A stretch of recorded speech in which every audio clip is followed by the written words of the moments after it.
बिस्मिल्लाहिर्रहमानिर्रहीम।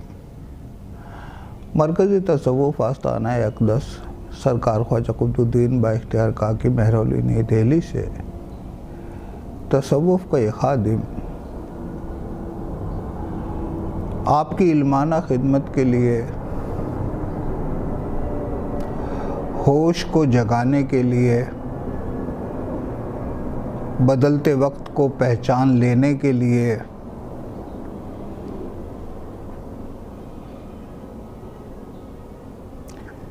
आपकी खिदमत के लिए ख़ास तौर पर तसव्वुफ़ के बारे में जो आपकी ख़बरें हैं उनकी हकीकत तक पहुंचाने के लिए तसव्वुफ़ का ये खादिम सूफ़ी ग़यासुद्दीन एक बार फिर से आपकी खिदमत में हाजिर है।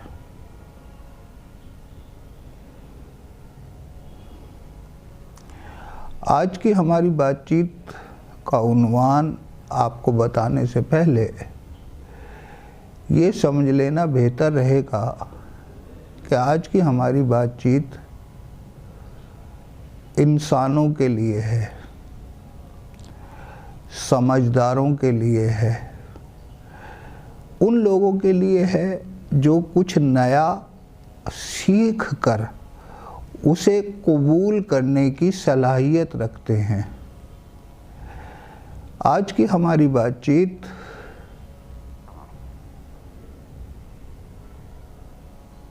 अक्ल के अंधों या जिन्हें मज़हब के नाम पर अक्ल से अंधा कर दिया गया उनके लिए हरगिज़ नहीं है, क्योंकि उन्हें मकसद उनकी समझ से थोड़ा बाहर की बात है। कोशिश करेंगे तो शायद समझ भी सकते हैं। एक बात और, मरकज़ तसव्वुफ़ से जो भी बयान होता है, ये तसव्वुफ़ का खादिम करता है, उसमें एक बात अक्सर ये आती है कि हमने ये कहीं नहीं सुना, ये तो कुफ्र है, ये तो ये है, ये तो वो है। ये सिर्फ उन लोगों का कहना है कि जो लोग कुछ नया सीखने समझने की सलाहियत नहीं रखते, वरना समझदार तो समझ जाते हैं कि हाँ बात हक हो रही है। आज की हमारी बातचीत का उन्वान या मौजू है गोश्त। गोश्त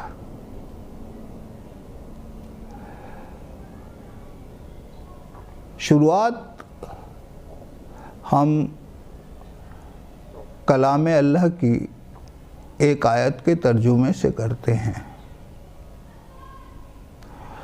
और उसके बाद गोश्त जो एक ग़िज़ा है उसके बारे में कुछ पहलू आपके सामने ये तसव्वुफ़ का खादिम रखेगा। आप गौर कीजिएगा।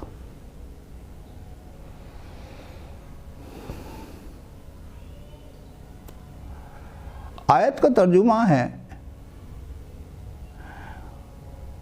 अल्लाह तक ना तो उसका गोश्त पहुंचता है ना खून, अल्लाह तक सिर्फ इंसान का तक़वा पहुंचता है। जिस अल्लाह के नाम पर, यह कुर्बानी से ताल्लुक़ रखने वाली आयत लोग इसे बताते हैं, जिस अल्लाह के लिए हम किसी जानवर को ज़िबह करते हैं और उसको हम कुर्बानी का नाम देते हैं और ये समझते हैं कि अल्लाह का फरमान पूरा कर रहे हैं, इस बात को ये आयत बिल्कुल झुटला देती है। आयत कह रही है कि अल्लाह तक ना तो कुर्बानी के जानवर का, ये तफसीर है, आयत कह रही है कि अल्लाह तक ना तो कुर्बानी के जानवर का खून पहुंचता है ना गोश्त, उस तक तो तुम्हारा तकवा पहुंचता है। अब ये तो आप छोड़ दीजिए कि आपने जानवर ज़िबह किया, उसे कुर्बानी का नाम दिया तो उसका गोश्त या खून अल्लाह तक पहुंच गया, बिल्कुल नहीं, ये तो बात ही ख़त्म हो गई। अब रही बात ये कि अल्लाह तक तो सिर्फ तुम्हारा तकवा पहुंचता है। तकवा क्या है? तकवे के मायने आम तौर पर हैं परहेजगारी। तकवे के एक मायने है हदों में रहना। तो सीधा सा मकसद ये हुआ कि ज़िंदगी गुजारने में हर चीज़ में हदों में रहना, परहेजगारी से रहना ही तुम्हारा अल्लाह तक पहुंचता है। बात क्लियर हुई? अल्लाह तक सिर्फ तुम्हारा तकवा पहुंचता है। तकवे का मकसद हुआ परहेजगारी, और परहेजगारी यानी हदों में रहना, और हदों में रहने का मकसद ये है कि दिन के 24 घंटों में सोने में भी और जागने में तो श्योरली आपका हर मामले में हदों में रहना बारी ताला तक पहुंचता है। इस तसव्वुफ के खादिम ने सिर्फ और सिर्फ जगाने की नीयत से कुछ नोट्स बनाए हैं, वो आपकी खिदमत में पेश करता हूँ। आप कोशिश कीजिए समझने की। अगर आप समझ लेते हैं और उस समझ के मुताबिक अमल करने लगते हैं तो इस तसव्वुफ के खादिम की कोशिश कुछ हद तक कामयाब रहेगी।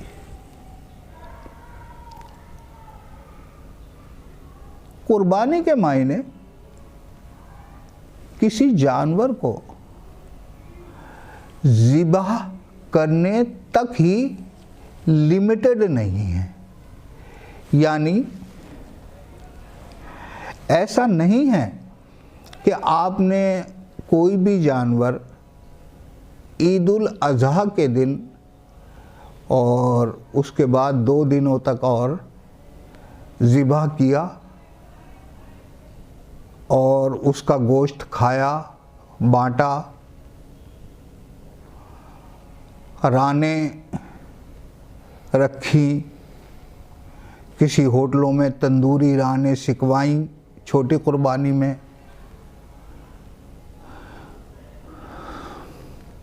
यानी जानवर को ज़िबह करने को कुर्बानी नाम देकर गोश्त खोरी का बहाना बन गया है। कुर्बानी अल्फाज सैक्रिफाइस से तो मिलता है, स्लाटर से नहीं मिलता। आप कुर्बानी कर सकते हैं। आपका पड़ोसी बीमार है, रात को 2 बजे आपको खबर आती है, आप उसको अपनी नींद खराब करके उसको हॉस्पिटल लेके जाते हैं, आप कुर्बानी कर रहे हैं। आप अच्छे ख्याल दे रहे हैं, टाइम दे रहे हैं, किसी को अच्छा वक्त दे रहे हैं, अच्छी बातें, नेक बातें सिखा रहे हैं, आप कुर्बानी कर रहे हैं।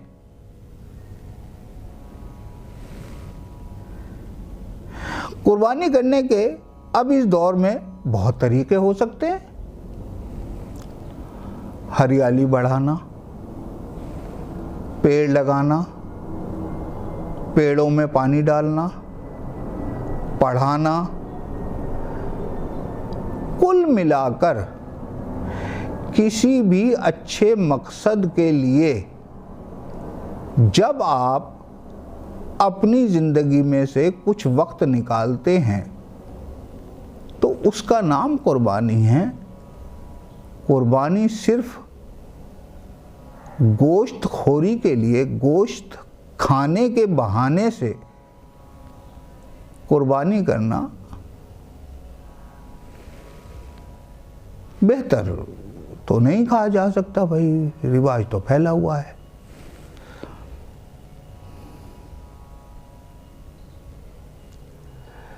पहले हम कुछ और बात कर लें कि भाई गोश्त के असरात क्या क्या हैं। नंबर 1, भारी ग़िज़ा है,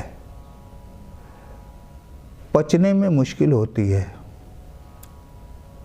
और जब भारी ग़िज़ा है, पचाने में हमारा जो निज़ाम हाज़मा है उसको ज़्यादा मेहनत करनी पड़ती है, तो वो वक्त से पहले हाज़मे का निज़ाम बिगड़ता है। अक्सर गोश्त खाने वाले पेट की बीमारी से बीमार होते हैं। गोश्त में प्रोटीन बहुत ज़्यादा होता है, ये साइंटिफिकली बात है। इसलिए प्रोटीन जब हमारी बॉडी में इतना ज़्यादा हो जाता है तो उससे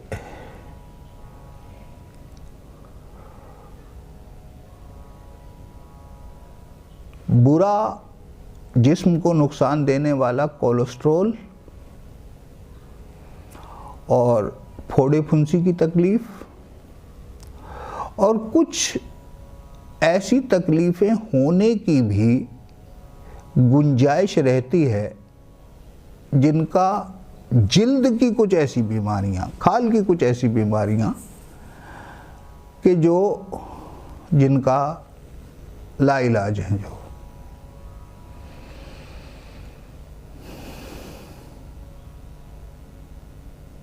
अच्छा, एक बात और भी है, ऐसा भी नहीं है कि एक ख़ास मज़हब के लोगों का या एक ख़ास मज़हब के लोगों को गोश्त खोरी की आदत हो। ये बहतान है।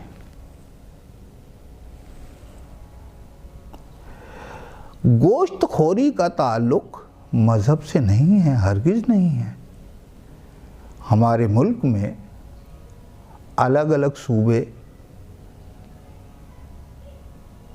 में अलग अलग किस्म का गोश्त खाया जाता है और इसे वो अपनी फूड हैबिट की आज़ादी का नाम लेकर इस्तेमाल करते हैं, खाते हैं, और अच्छी बात है, ठीक है, आप किसी को नहीं रोक सकते।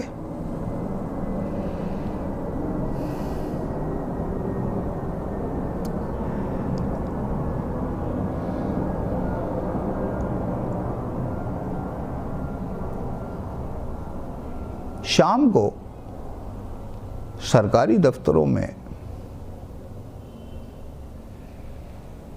ये सुना भी गया है, देखा भी गया है कि सरकारी दफ्तरों के आसपास के होटलों में, मैं गवाही देता हूँ कि दिल्ली के एक बहुत बड़े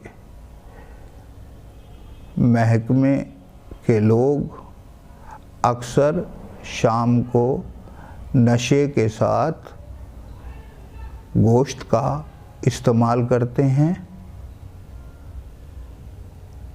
ये इस तसव्वुफ़ के खादिम ने अपनी आँखों से देखा है। अब इसकी किस्में अलग अलग होती हैं गोश्त की। चिकन है, मटन, बीफ, और सबसे ज़्यादा जो सेंसिटिव मैटर है ना, जो जज्बाती, जो एकदम, वो है, उसे गाय बोला जाता है और आम ज़ुबान में, बूचर की ज़ुबान में उसे सफ़ेदा बोला जाता है। तीतर, बटेर, मछली, पोर्क वगैरह वगैरह।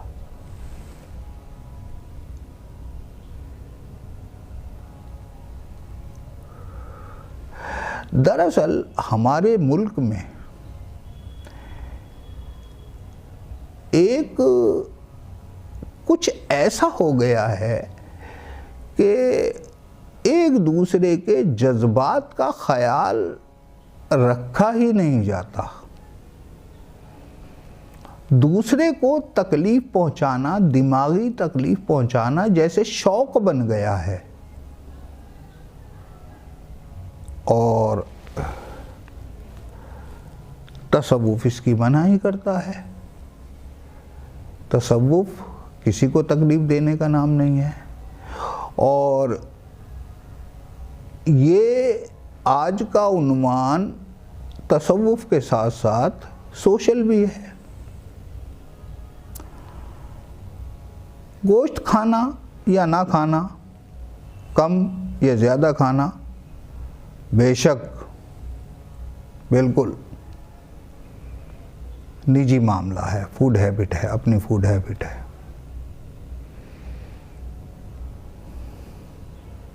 पता नहीं मुनासिब रहेगा या नहीं रहेगा,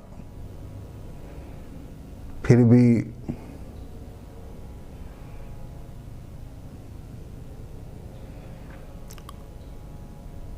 कोरोना या कोविड-19 नाम की बीमारी, जो कि चाइना से शुरू हुई, उसके पीछे साइंसदानों का ये ख्याल है कि वहाँ की फूड हैबिट ही जिम्मेदार है इस वायरस की, जिसने पूरी दुनिया को काफ़ी हद तक नुकसान पहुँचाया। लेकिन मामला पर्सनल है। लेकिन मरकज़ तसव्वुफ की तरफ से ये ख़बर आप तक पहुँचाना कि एक साधक के लिए, परमात्मा की खोज करने वाले के लिए, परमात्मा का साक्षात्कार करने की इच्छा रखने वाले के लिए, एक सालिक के लिए, राही सलूक पे चलने वाले के लिए, एक सूफी के लिए,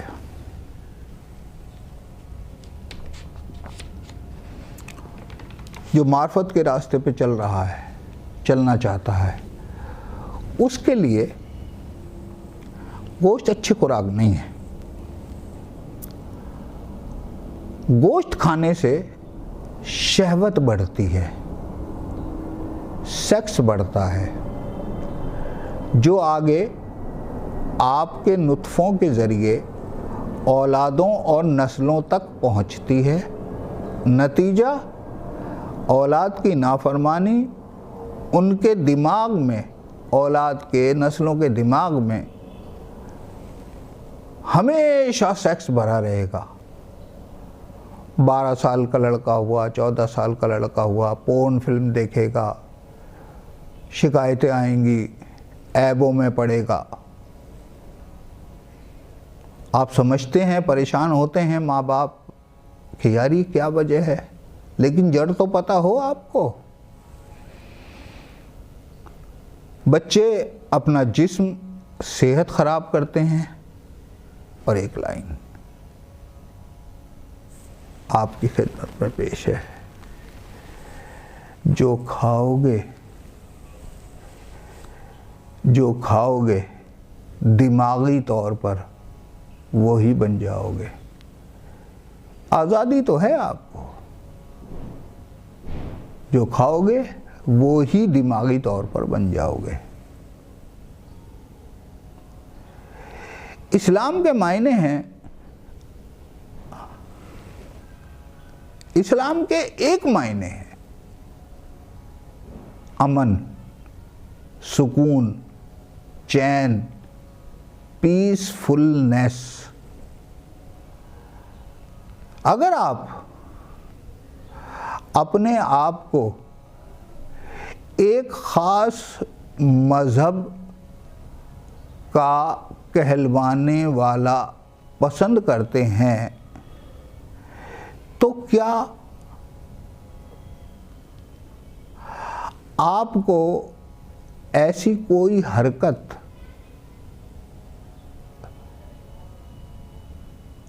बेहतर लगती है कि जो एक बड़ी कम्युनिटी को, एक बड़े मज़हब के लोगों को बुरा लगे? मेरे पास गवाही आई कि हिंदुस्तान के सूबा बिहार में जिन जिन गांवों में मुसलमानों की आबादी ज़्यादा है, उन गांवों में गाय, बहुत संभल कर बोल रहा हूँ, या बीफ की कुर्बानी करके गर्दन से ऊपर का हिस्सा खाल उतार कर पेड़ों पे ऊंचा लटका दिया जाता है, ताकि अगर एक कोई भी दूसरे मज़हब से ताल्लुक़ रखने वाला वहाँ से गुज़रे तो उसके लिए आपके दिल में नफ़रत पैदा हो, गुस्सा आए, झुंझलाए, फिर आप अपने हक़ का जिक्र करते हैं। काय का हक़? और कौन नौजवान ऐसा करते होंगे? और कौन उनको ये करने के लिए मोटिवेट करता होगा, प्रेरणा देता होगा, उन्हें उकसाता होगा? जाहिर सी बात है, वहाँ के अगर किसी भी ऐसे गांव के मौलवी, ज़ाहिरी आलिम या राहबर ऐसा चाहें कि इस किस्म की हल्की हरकतें ना हों, तो ऐसी हरकतें नहीं हो सकती। लेकिन इस्लाम के ज़ाहिरी आलिम बढ़ावा देते हैं इन चीज़ों को। दिल्ली में जहाँ जहाँ ज़्यादा आबादी, घनी आबादी उन लोगों की है जो अमन, चैन, पीसफुलनेस को पसंद करते हैं, वहाँ पर बड़ी बड़ी हड्डियाँ सड़क पर, गलियों में बिखरी मिलती हैं, होटलों के आसपास। आप कैसे उम्मीद लगाएं? आप खुद मिसाल, अच्छी मिसाल पेश क्यों नहीं करते?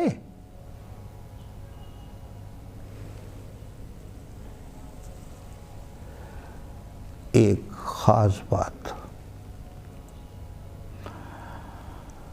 अल्लाह ने अपने कलाम में, कलाम अल्लाह में, कुरान में गोश्त खाने की इजाज़त दी है, हुक्म नहीं दिया।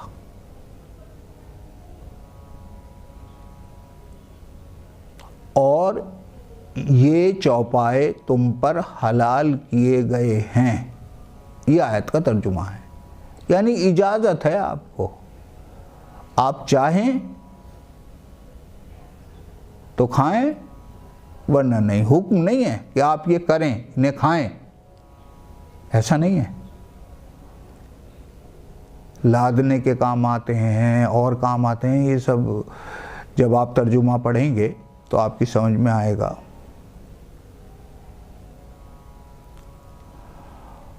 अरब के लोग, वहाँ की गर्मी, वहाँ के पुराने रिवाज, गोश्त खोर थे, गोश्त बहुत खाते थे। बहुत सारी ऐसी बातें हैं जो आमतौर पर नहीं कही जा सकती, क्योंकि उन्हें गोश्त से मिलने वाली शहवत की बहुत ज़रूरत रहती थी और अब भी रहती है। अरब के लोग गोश्तखोर थे। सरकार दो आलम से पहले भी हज होता था, मेला लगता था, लोग अय्याशी करते थे। तब से मज़हब के नाम पर, कुर्बानी के नाम पर गोश्तखोरी की आदत को पूरी दुनिया में फैलाने में मदद की।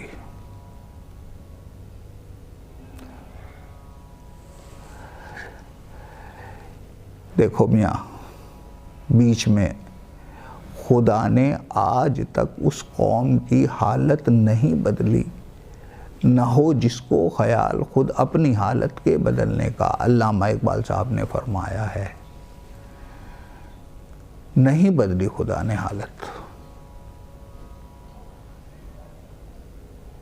दुनिया में आप ना जाने किस ख्वाब ख्यालों में मस्त हैं। दुनिया में मुसलमान जिल्लत उठा रहा है, आतंकवादी कहला रहा है, टेररिस्ट कहला रहा है, गंदा कहला रहा है कि गंदे रहते हैं। आप ना जाने किन ख्यालों में हैं, किस दुनिया में रह रहे हैं। बस आपने जुमे की तकरीर सुनी, देखिए आप नाराज़ होना चाहें हो सकते हैं, लेकिन आप यकीन मानिए कि आपके ज़ाहिरी आलिमों ने आपके अक्ल के का दरवाज़ा बिल्कुल बंद कर दिया है। आपने सोचने विचारने की ताकत ख़त्म कर दी है। अब हम गोश्त का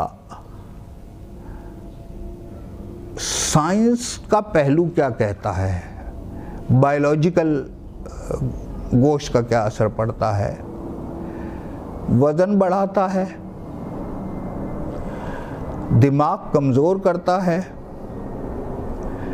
डीएनए में चेंजमेंट लाता है। अक्ल और साइंस की पढ़ाई से बेखबर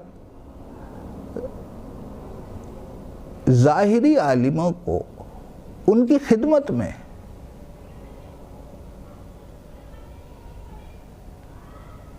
ये तसव्वुफ़ का खादिम गुजारिश करता है कि किसी दिन जुमे की तकरीर में कहीं भी गोश्त के साइंस के हिसाब से बॉडी पे क्या असरात पड़ते हैं, इसका भी कभी जिक्र कर दो यार। यकीन मानिए बहुत शुक्रगुजार रहेगा ये खादिम।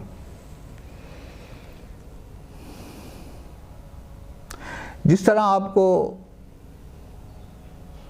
बिहार की गवाही का किस्सा सुनाया और दिल्ली का भी एग्जाम्पल दिया,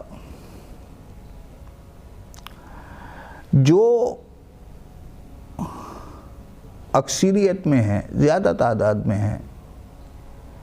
खैर तादाद से तो कोई फ़र्क पड़ता नहीं है, लेकिन फिर भी इस्लाम ये कब इजाज़त देता है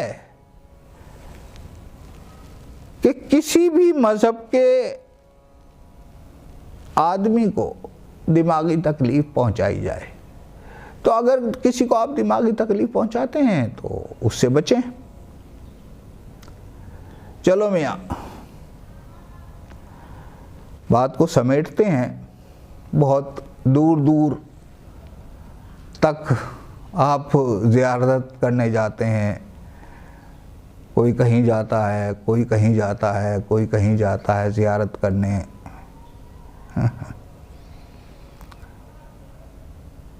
एक बार ना मैंने जानबूझ के इस गुलाम ने ज़ियारत लफ्ज़ इस्तेमाल किया है। एक बार किसी बूचड़ खाने में भी चले जाइए ज़ियारत करने, किसी स्लॉटर हाउस में भी चले जाइए, वहाँ जहाँ जानवरों को काटा जाता है, या उस फैक्ट्री में जाइए जो हिंदुस्तान से बीफ एक्सपोर्ट करती हैं। मरकज़ तसव्वुफ़ में बहुत सारे लोग हैं ऐसे कि जो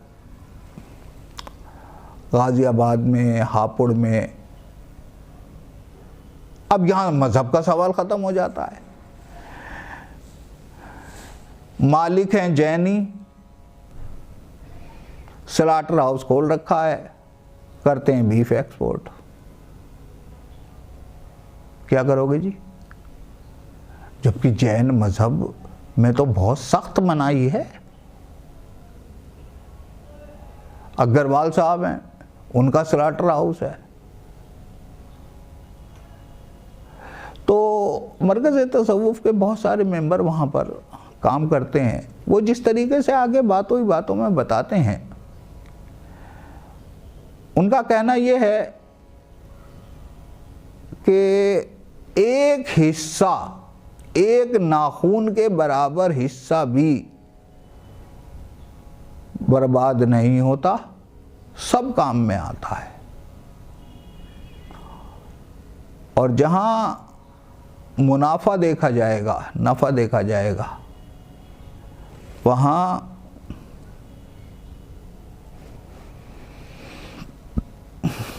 सब चीज़ें ख़त्म हो जाती। गोश्त खाने की आदत से, गोश्त खोरी से कई लोग आते हैं मेरे पास, औरतें शिकायत करती हैं इन्हें तो रोज़ गोश्त चाहिए अपने खामिद के बारे में, गोश्त के बगैर निवाला नहीं उतरता।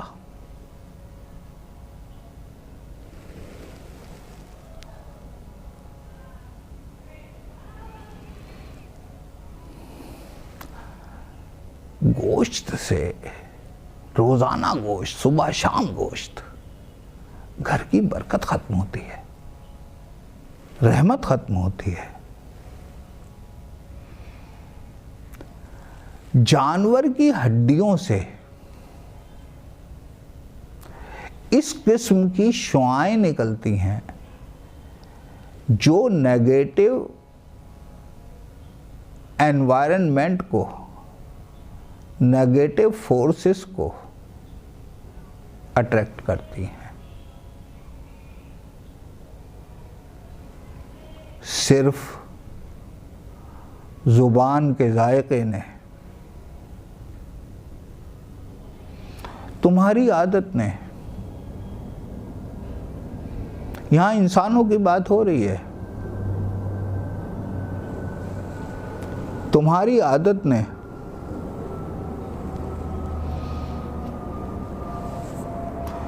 आपका बिल्कुल फूड हैबिट, आपका बिल्कुल पर्सनल मामला है।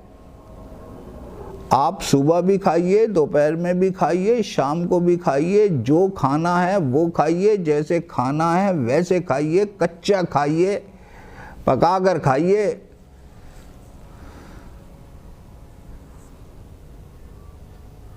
यहां से कोई मनाही नहीं है।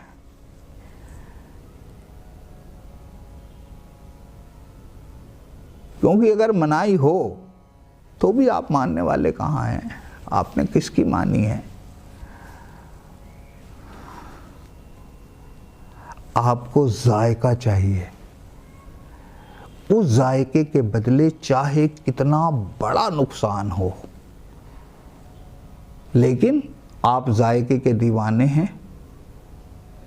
आपकी सेहत पे कितना बुरा असर पड़े और चीज़ों पे बुरा असर पड़े, लेकिन आप गोश्त खाएंगे भी, उसकी हड्डियां फेंकेंगे भी, और दूसरों की नज़रों में गिरने में माहिर हैं आप।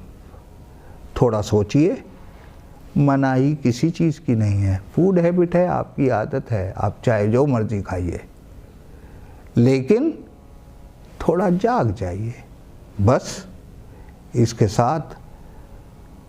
अच्छा, ये सारी बातें तसव्वुफ़ के पहलू से की गई हैं, पहले भी बताया जा चुका है, अब दोबारा बताया जा रहा है। इंसानों के लिए हैं, समझदारों के लिए हैं, गौर व फिक्र करने वालों के लिए हैं, और सबसे बेहतर तो अल्लाह जानने वाला है। ये तसव्वुफ़ का खादिम इसके साथ आपसे इजाज़त चाहता है। बहुत बहुत शुक्रिया।